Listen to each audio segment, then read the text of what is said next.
My name's Chris. I'm the farm manager out here at Las Milpitas. This is a joint project between the community food bank, City High School, and Pima County. The land that we're standing on is actually owned by Pima County, and City High School and the community food bank have a joint lease on this place. So,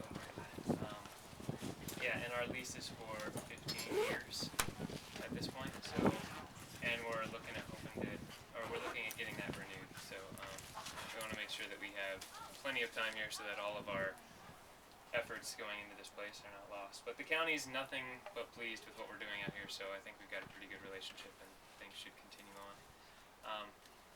So how many people are familiar with the food bank? Can anyone tell me what the food bank does?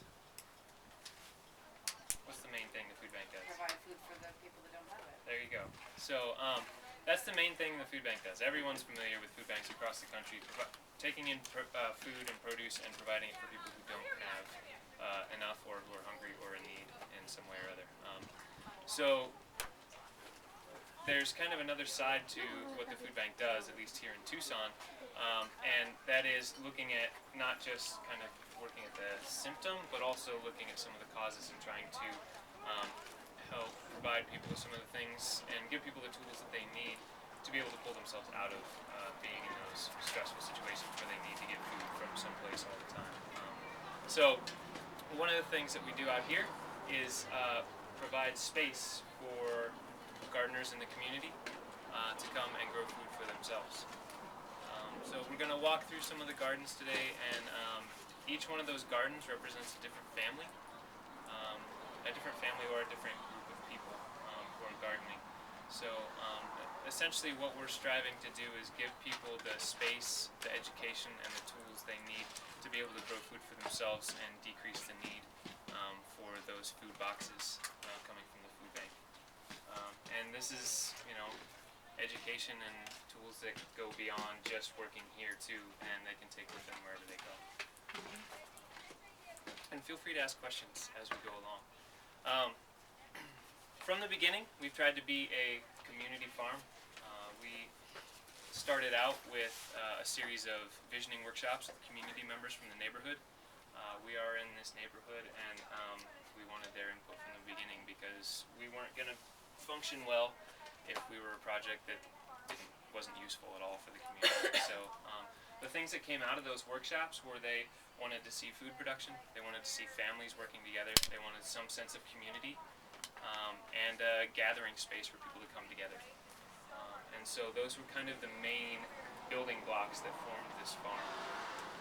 So to that end, we're standing right now in what is and what will continue to grow to be the community gathering space. These are modest, have just been built. They have water harvesting cisterns, so the whole site is trying to be educational, even as people are just hanging out here for reasons that don't necessarily even have to do with food. So this space is continuing to develop. We are going to eventually have hopefully some pavers or something under here to make this a much more comfortable gathering space, a little bit of a dust bowl. We're continuing to plant more trees, get some more shade in this area. But the idea behind this central area is that it can be a space for community events, potlucks, potentially a farmer's market, depending on how productive our farmers here become. So we're on a total of 6 acres, and what is inside the fence right now is about half of that. The other half is to the south, and I'll talk about that in a little bit.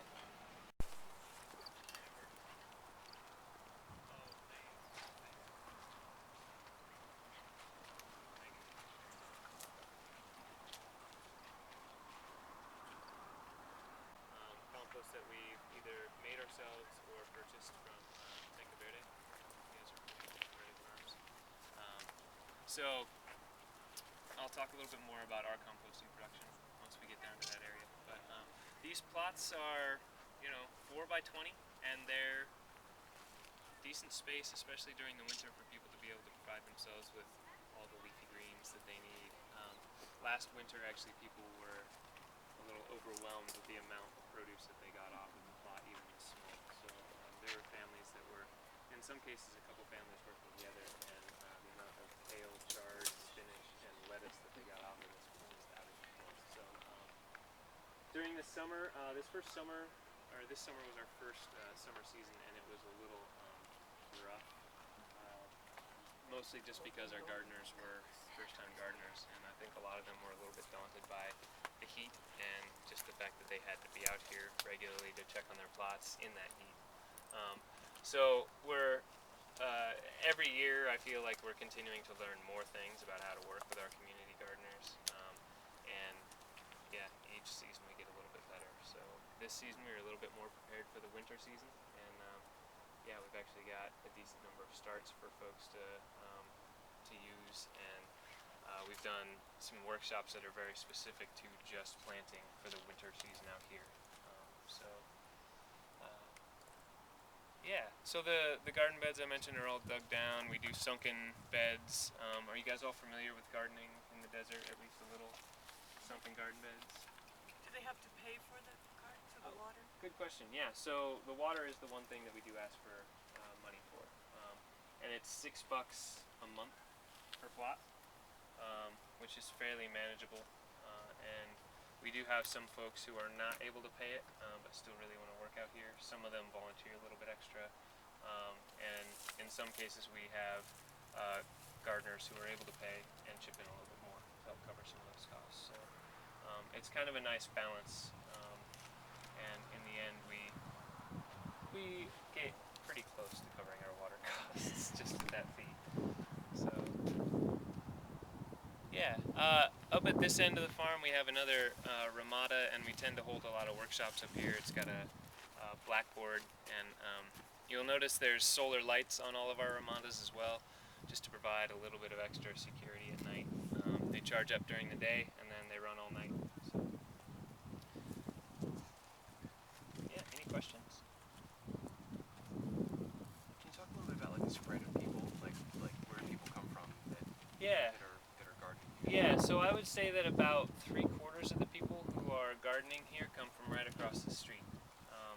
This neighborhood is in general, it has a slight mix. I would say it's around, it's like 50% Latino for the most part, and this is just observation. This is not from any actual real hard numbers, but it seems to be about 50% Latino and 50% Caucasian folks for the most part. And about 70% of the homes are trailer homes and trailer parks. So there's not a lot of space for people to grow food in their in their own yards. So really, this is a perfect place for this farm to be. In addition to that, the farm is actually becoming a community gathering space and a community organizing piece. So we have a group of gardeners who are now becoming their own little community organization, and they're focusing on issues that extend beyond the farm. Things like safety in the neighborhood, looking at getting some street lights potentially on the street, or bus stop monitors. So things that wouldn't have happened before because there wasn't a sense of cohesiveness in this neighborhood, and that's starting to build. And it's not necessarily anything we're doing as much as this space is providing a space for people to come together who otherwise wouldn't. So yeah, it's really fun to see it move beyond just food and food production and move into actually becoming a community, a part of the community, and something that builds community as well. So what about age group? Age groups, man, it spans the gamut. For the most part, because we don't have any raised beds at this point, we don't have any particularly elderly, but we have families with kids who are 2 years old out here on a regular basis, and in some cases grandparents who are out here too. So it really does span the gamut, or run the gamut, and yeah, we try to encourage folks who have less mobility to team up with people who have more, to be able to still garden out here. And actually, there was one woman, Lauren works here, for those of you who don't know.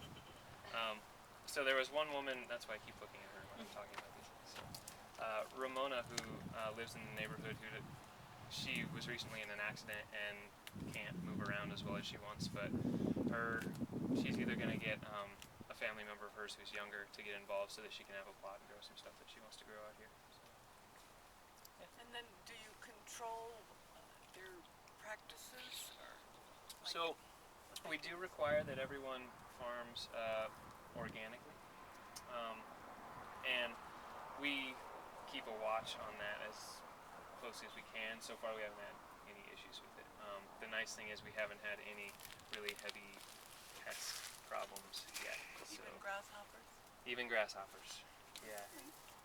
We had Kind of protected, I guess. yeah, we had a lot of we had some aphids at the tail end of last winter, coming into the spring. But we had some cilantro starting to flower, and so I brought in a lot of ladybugs and lacewings, and we had to use a little bit of soap spray, but that's about it. Yeah, it's been fairly easy so far. What about birds? Birds are not a heavy problem for us at this point. We're trying to provide as much food and outside of the garden beds as we can as well, and I'll talk about that a little bit more. We have a bird habitat area down in the corner, so I'm assuming that a good portion of the 60 plots are worked by people who come to the food bank, since you're a food bank and a garden. Is that true? in some cases, yeah, most of the folks are eligible.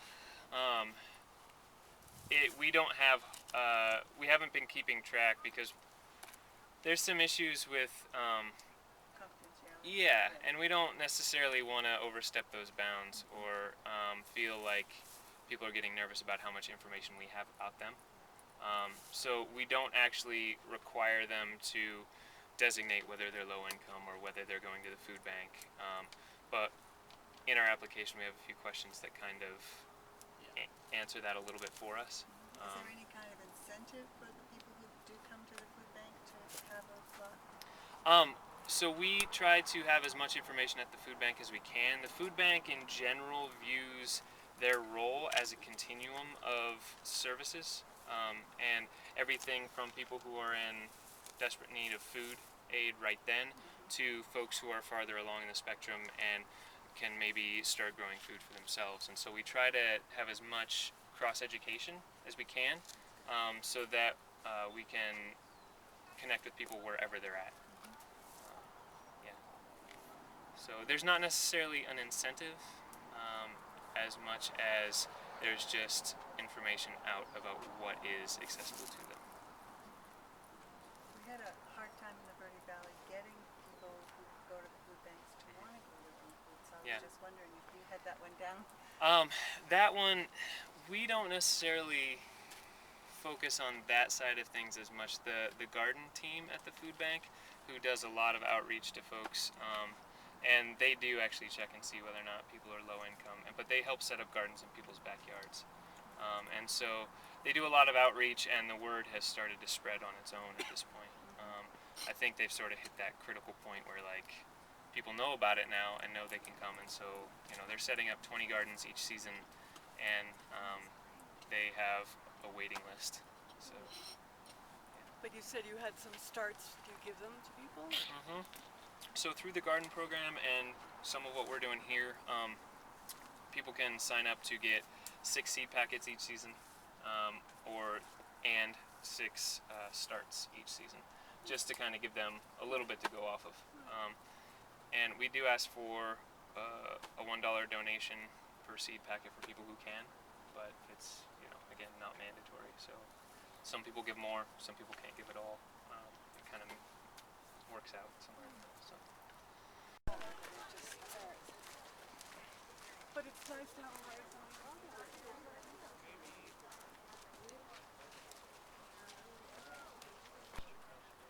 Yeah. So sunken beds versus raised beds. Sunken beds here in the desert collect water when it does rain. The water, and that's one of the things that we've been trying to focus on. Is you'll notice all of our pathways where we actually walk are raised. The places where we're trying to grow plants and/or food are sunken, so that we shed water away from the areas where we don't want plants to grow and put it to the areas where we do want it to grow. Raised beds in the desert tend to provide more surface area for the sun to hit, cause more evaporation. You can actually, if you're not putting your raised bed in a sheltered spot, you can actually bake the roots on your plants. So In general, sunken garden beds are better. I do realize some people have mobility issues, and so raised beds are the only option. I'd rather have people gardening than not, so, you know, if that's what will get you gardening. The excavation issues where you hit a lot of caliche can be pretty rough also. Yeah, yeah. Out here, we're right along the Santa Cruz River, so this is old floodplain. We have no caliche out here. We dug basically we've dug all the garden beds by hand, as I mentioned, and we did it basically with shovels and occasionally picks.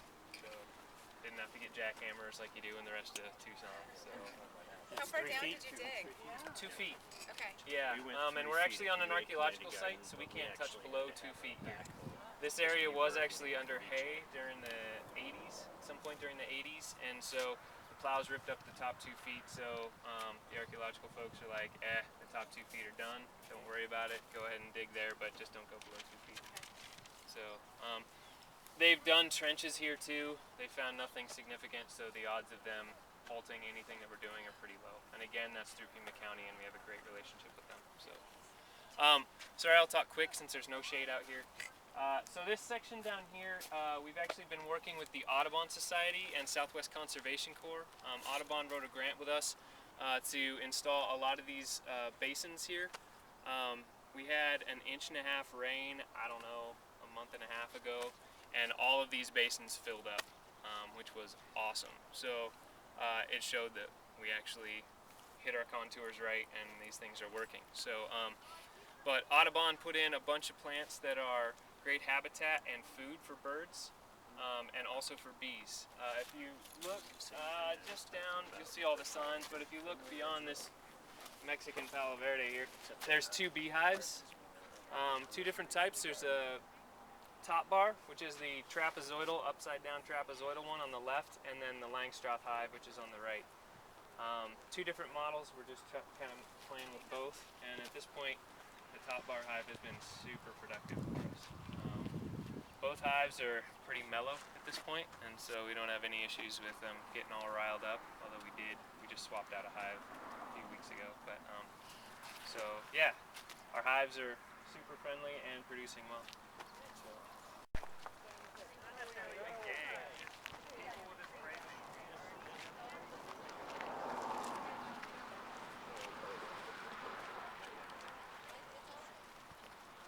Sorry, I'm not trying to be bossy.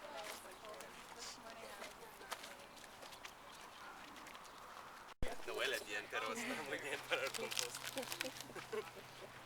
It's actually for our compost piles. Are you guys familiar with the company Sherry's Desert Harvest? No. They make prickly pear jams, jellies, and syrups. So they end up with a whole bunch of prickly pear mash afterwards that they need a place to get rid of it. So that place is here, and right now there's just a ton of it left over. So we're slowly mixing it into our compost piles. Our compost piles are composed of manure, which is primarily horse, but also some sheep and cow, all from this neighborhood. So all of that stuff is, from this neighborhood just down the street. So our neighbors can come and drop off manure for free, which is a plus for them because they don't have to pay for it, and we don't have to pay for our compost materials. We also get wood chips from a local tree trimming company. That makes up our carbon source for the compost piles. And we also put in the prickly pear mash and spent grain from 2 different breweries. So Borderland and Dragoon Brewery. And we pick up from those guys about once a week from one of them and once every few weeks from the other. We're getting some from Dragoon also. Oh, nice. Right on. Yeah, so it makes great feed for chickens, for one, and also works really well in the compost piles. It adds a microbial boost that we just weren't getting without it. So our compost pile temperatures, we're getting up to around 150 degrees, which is the temperature we shoot for, between 150 and 160 for our peak. And we're hitting that for about 3 to 4 weeks. And what that does, getting us up to that temperature, is it kills weed seeds, kills pathogens, and helps stuff cook down a whole lot quicker. Did you say 160? 150 to 160, somewhere in there. So yeah, and we've been hitting that pretty regularly.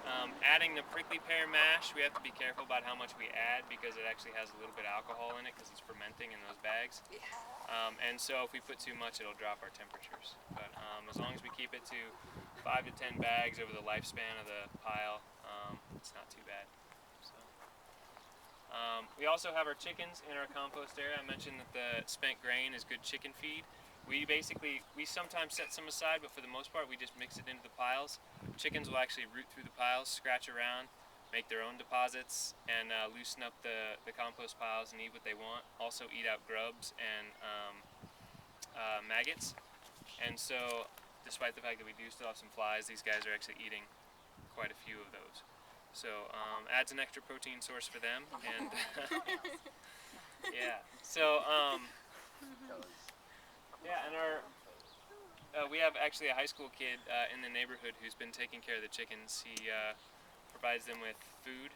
He pays for the feed, and he keeps them watered and cleans the coop and puts them in and out every day. And so he takes home the eggs and sells them at market and uses the rest for his family. So we've got a number of kids in the neighborhood who are interested in this, so we're going to kind of rotate them through on a 6-month basis and give everybody a chance to try it out. So, how are we doing on time? It's about that time, isn't it? You wish. Morgan's playing with the chickens minutes, over actually. there. 20 minutes. Oh, right on. Yeah. Perfect. All right. Well, we can actually just stay in the shade and look down that way.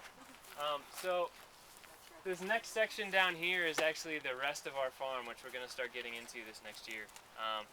It goes down to that next fence line. If you look through, you can see some fence posts out there. So it's about the same size as the plot we've been in so far. So our farm's going to double in size. Up here we've been focused primarily on small scale stuff. Stuff that can be done by hand, stuff that basically anyone can do without a whole lot of equipment. The section down there is going to actually focus on quarter to eighth of an acre to quarter acre plots, and will be for folks who have grown in the desert before, are very experienced at it, and are looking at scaling up and being able to have it become part of their income, or potentially a stair step into their own farm. But they need the space to hone their techniques and also to develop their markets. So we can kind of provide a space for that to happen and hopefully end up with more farmers here in the desert. So yeah, that's the goal for down there. We've got a lot of work to do on that space, and you know, we've just kind of finished growing this space, so it never really stops, but I'm excited to kind of move on to the next phase now. So. Do you provide like gardener education for this spot? Oh yeah, we do. Or will you provide like farmer education for that? We will do both. Yeah, at this point we're not providing farmer education because that program's not up and running. But at this point we have been having around 8 workshops out here each season. Everything from basic gardening, site design, so how to set up your garden, how to garden well in the desert, pest management, gray water harvesting, or gray water use, rainwater harvesting, seed saving, backyard chickens, really kind of trying to cover the gamut of everything people would want to know to be able to grow well here in the desert and efficiently. So again, we're trying to provide people with the tools and also give space for folks to utilize them. So yeah. Are you? Go ahead. I was just gonna ask, did they do much training for the? Because they had the beginning farmer program up at the farm in Marana. Because they actually had a second farm. Well, actually, this is the second farm. They had a farm up in Marana that had plots for beginning farmers on it before. They actually just lost part of that section of the farm up there. But did you get? And so you had a batch of people who were up there. Did they do much training with them, or was it just people who were really experienced? To some extent, it was people who were already experienced. There were a couple farmers up there who they did do some training with, and I think that they did some training with everyone. Some people required a little bit more. I think one of the things that we're going to focus on a lot, what I see happening for us is, one, we can tap into the farmers who lost their space up at Marana, because a lot of them were in Tucson anyway, and we're going up there to grow because that was the closest place where they could get some land. So we'll tap into those guys who already have experience, and I can also see people kind of graduating from a smaller plot and moving into a bigger plot. And so in that case, they will have already done some of the basic stuff with us because we require them to go to a certain number of workshops each season to be able to garden here. And so some of that will already be done, but we're going to have to change how that education happens once they bump up into a bigger plot. So yeah, we will do that. How that takes shape, it's hard to say at this point.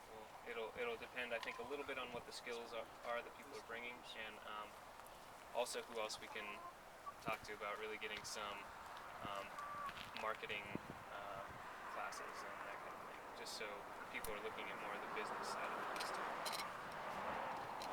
What about your the composting operation? Is that going to stay primarily in Marana, most of it, or are you? There's potential for that to move down here at some point, but I don't know. There's a lot that's up in the air up in Marana right now. So for now, it's staying up there, but they've had to downsize that pretty drastically.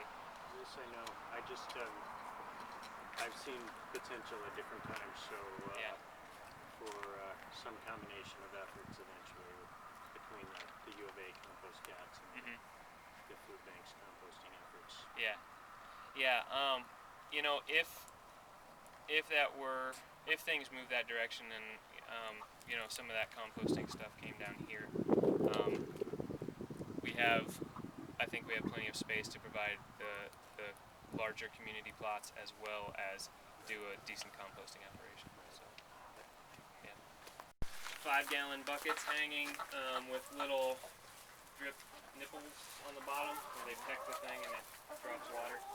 So yeah, it's pretty simple, and mostly they just spend the hot part of the day or nights in here, and the rest of the time they come out and they're pecking through the piles. So feel free to poke in.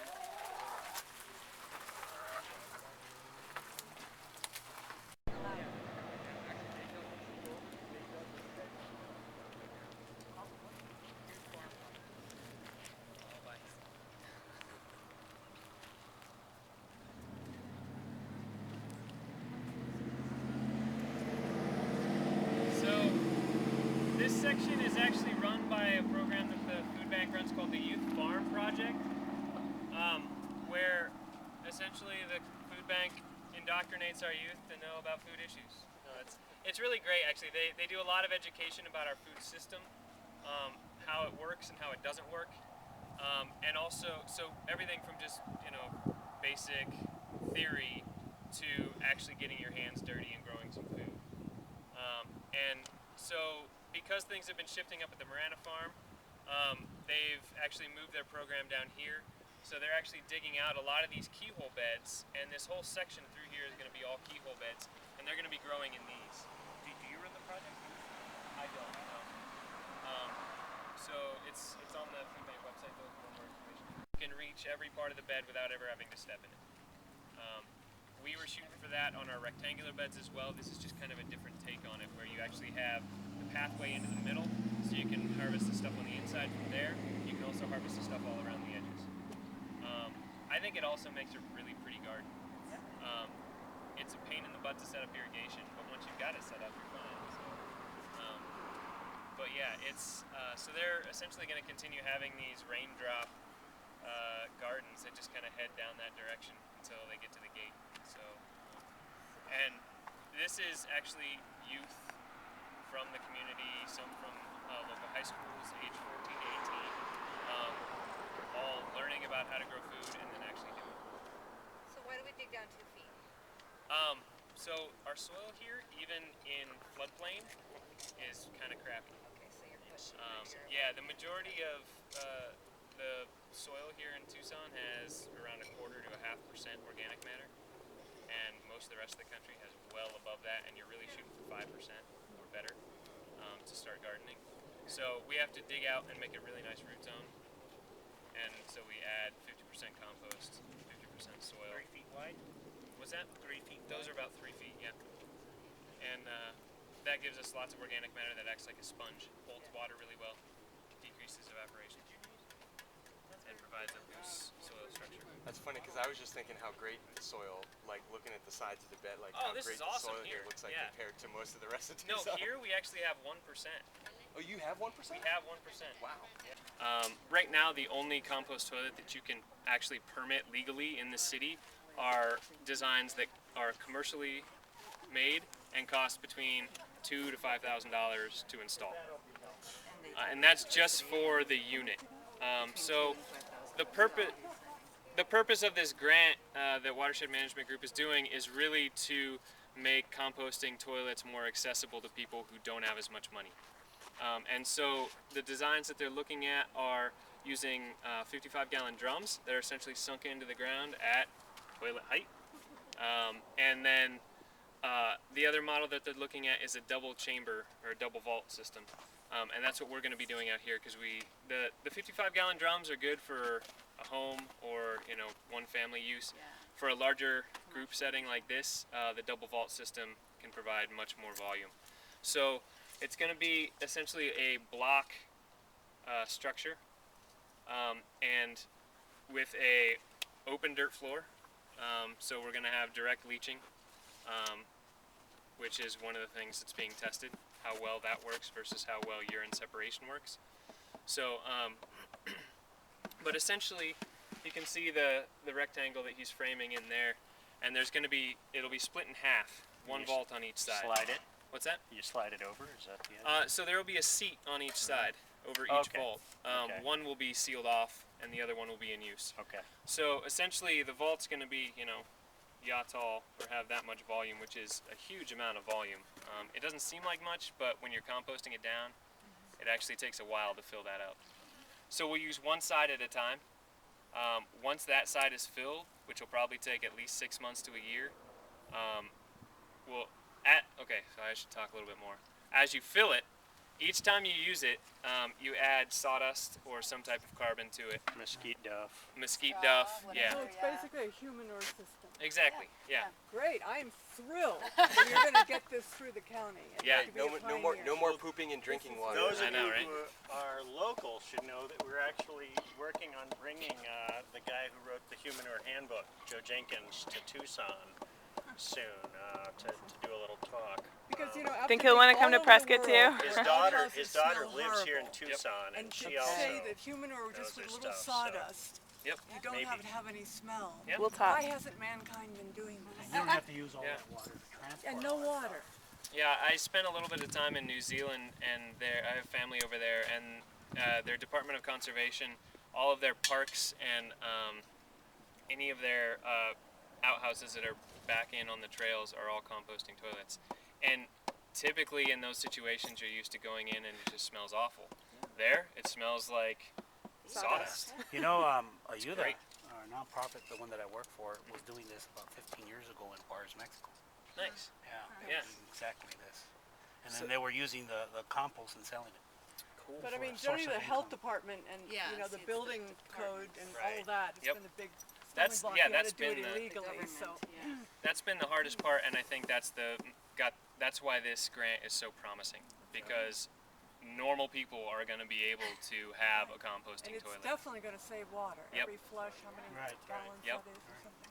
Yep. So so as you fill it up, you fill one side, putting in your mesquite duff or your carbon, whatever, as you go.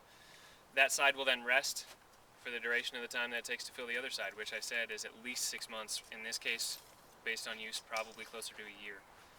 So it'll have all that time to decompose, break down, and kill any of the pathogens. And there will be sampling going on regularly through this process as well as part of the grant to make sure that we are killing all those things that need to be killed. So that's part of getting this passed, is that there have to be, we have to be up to code.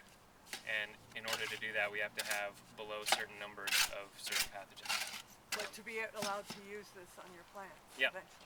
Yeah, plants or trees or whatever, but yeah, it'll be interesting to see what they say we can Well, use it on. definitely promote your results and Yeah. whatever it is. I really They, like yeah, that. we definitely will, and Watershed Management Group will be pushing it. So.